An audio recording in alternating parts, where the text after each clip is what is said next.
Horror कहानियां थी। अगली मौत किसकी? संजीव अपने दोस्तों राघव और प्रतीक के साथ बियर बार में बैठकर बियर पी रहा था। संजीव आज बहुत खुश लग रहा था। अरे यार, आज की पार्टी में तो मजा आ गया।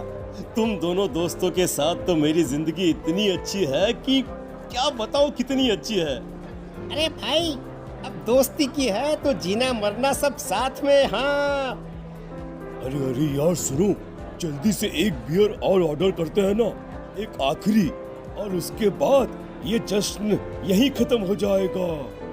अरे हाँ हाँ, क्यों नहीं। वेटर, जल्दी से 2 बियर की बोतल लेकर आओ। आज मेरे दोस्तों को जश्न मनाना है, क्यों? इतने में वहां पर एक बहुत सुंदर लड़की छोटे छोटे कपड़े पहनकर हाथ में बियर की बोतल लेकर उसके पास आती है। ये लीजिए, आपने बियर ऑर्डर की थी ना, मैं लेकर आ गई।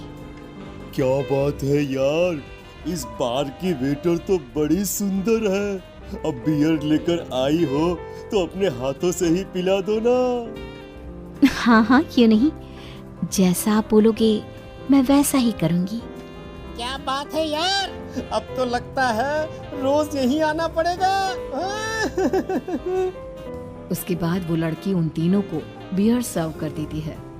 पार्टी करने के बाद वो तीनों अपने अपने घर जाते हैं।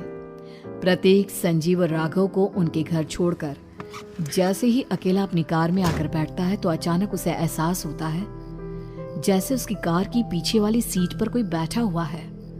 वो तुरंत पीछे मुड़कर देखता है। तुम यहाँ क्या कर रही हो? और तुम मेरी कार में कब आई? अरे तुम तो बार में वेटर थी ना। बस ऐसे ही मेरा दिल कर रहा था आपके साथ आपके घर चलने का, इसलिए मैं आपके साथ चली आई।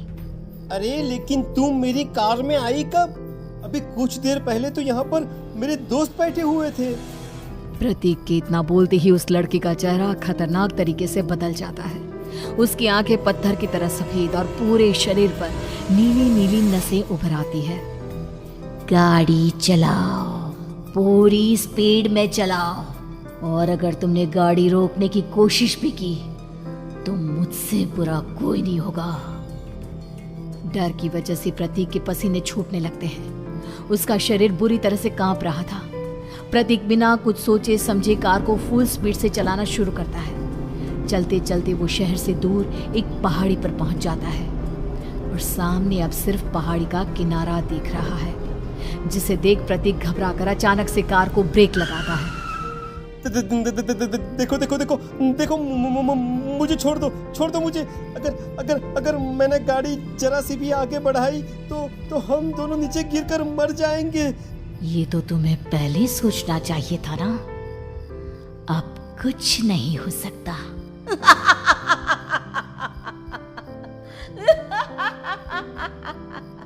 छोड़ दो मुझे।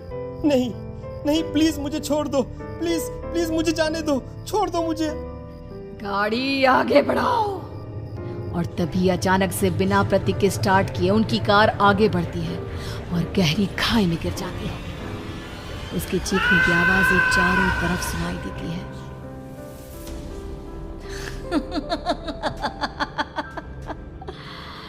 तुझे मारकर मेरे कलेजे में जल रही आग को थोड़ी शांति तो मिल गई, लेकिन अभी ये कहानी खत्म नहीं हुई।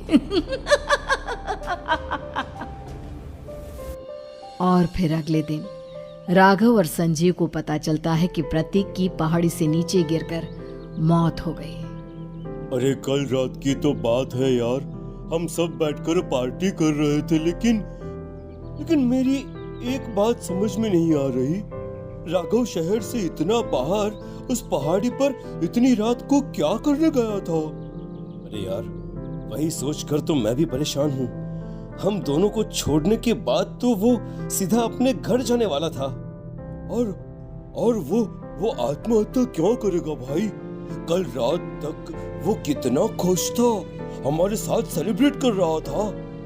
हाँ, लेकिन पुलिस ने तो यही कहा है कि प्रतीक ने अपनी कार को जानबूझकर पहाड़ी से नीचे गिरा दिया और आत्महत्या कर ली। अरे यार, संजीव मेरी तो कुछ भी समझ में नहीं आ रहा है। चल ठीक है, अब मैं अपने घर जाता हूँ। Okay bye. राघव अपने घर में अकेला था। दोपहर का वक्त था। तभी दरवाजे की घंटी बजी। कौन है? अरे 1 मिनट रुको, अभी आता हूँ। राघव ने जैसे ही दरवाजा खोला उसने देखा कि सामने एक बहुत खूबसूरत लड़की खड़ी हुई है। कौन है आप और यहाँ किससे मिलने आई है? देखिए ना, बाहर बारिश शुरू हो गई थी, मेरी गाड़ी खराब हो गई है। आपका घर नजर आया तो सोचा कुछ हेल्प ले लेती हूँ। क्या नहीं, आइए ना, आइए आइए। मेरे कपड़े पूरे भीग चुके हैं, क्या आपके पास टॉवल मिलेगा प्लीज? राघव अपने बाथरूम से एक टॉवल लाकर उस लड़की को देता है।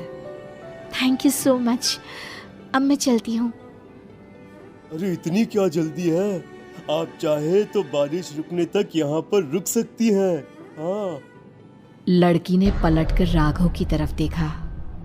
नहीं, मुझे जाना होगा, मेरा काम बाकी है। और वो वहां से चली गई। उस लड़की के जाने के बाद राघव अपने बाथरूम में नहाने के लिए गया और जैसे ही उसने बाथरूम में देखा तो उसका टॉवल वहीं पर लटका हुआ था। उसने टॉवल हाथ में लिया तो देखा कि उसका पूरा टॉवल खून के धब्बों से सना हुआ है। अरे अरे ये क्या? ये टॉवल तो मैंने उस लड़की को दे दिया था। ये वापस मेरे बाथरूम में कैसे आ गया? और इस पर ये खून के धब्बे कहां से आ गए? राघव ने आईने में देखा तो उसकी गर्दन पर एक बड़ा सा चाकू का कट लगा हुआ था जिससे खून बह रहा था, जिसे देख राघव के होश उड़ गए। हाँ, अरे ये क्या? मेरी गर्दन इतनी ज्यादा कटी हुई है और मुझे दर्द भी नहीं हो रहा है। ये क्या हो रहा है मेरे साथ? राघव घबराकर बाथरूम से बाहर आया और अपना मोबाइल उठाकर उसने संजीव को फोन लगाया। संजीव जल्दी से मेरे पास आ जाओ। मुझे लगता है कुछ बहुत बड़ी गड़बड़ है, जल्दी आ जाओ। उधर से आवाज आई, लेकिन वो आवाज संजीव की नहीं बल्कि एक लड़की की थी। कुछ अजीब नहीं हुआ है, बस तुम्हारी मौत तुमसे मिलने आई थी और तुम्हें मारकर चली गई। अब तुम इस दुनिया का हिस्सा नहीं हो राघव, इसलिए तुम्हें अपनी गर्दन के कटने का दर्द भी महसूस नहीं हो रहा। नहीं, ऐसा नहीं हो सकता, ऐसा नहीं हो सकता। कौन हो तुम? तुम्हारी मौत। अब संजीव के पास खबर पहुंचती है कि राघव ने अपने ही घर में चाकू से गर्दन काटकर आत्महत्या कर ली। ये सुनने के बाद संजीव के होश उड़ गए। वो पसीने से तरबतर हो गया और एक अनजाना डर अब उसके दिल को सताने लगा। संजीव के साथ ही उसका एक छोटा भाई राजीव भी रहा करता था। अपने भाई को इस तरह परेशान देखकर राजीव उसके पास आया। अरे भैया, क्या हुआ भैया? आप इतने घबराए हुए क्यों लग रहे हैं? प्रतीक और राघव की मौत, मेरा मतलब मेरी कुछ समझ में नहीं आ रहा भाई। अचानक से मेरे दोनों दोस्तों ने आत्महत्या क्यों कर ली? अरे वो तो मेरी भी समझ में नहीं आ रहा है भैया। हाँ, हो सकता है कि कोई परेशानी होगी और इसीलिए उन्होंने ऐसा किया होगा।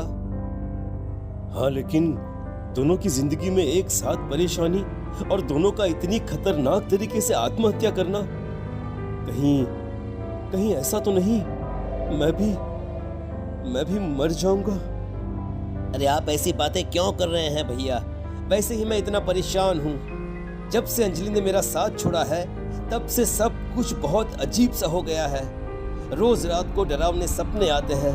ऐसा लगता है जैसे अंजलि बार बार मेरे सपनों में आकर मुझे डराने की कोशिश करती है। अंजलि का नाम सुनते ही संजीव की आंखें फट गई और उसके गले में आवाज अटक गई। उसके चेहरे पर घबराहट साफ नजर आ रही थी। कौन थी वो लड़की जिसने प्रतीक और राघव को आत्महत्या की आड़ में मौत के घाट उतार दिया? और कौन थी अंजलि जो बार बार राजीव के सपनों में आकर उसे डरा रही थी? अंजलि का नाम सुनकर संजीव इतना घबरा क्यों गया? इन सवालों के जवाब जानने के लिए देखिए इस खतरनाक कहानी का अगला भाग।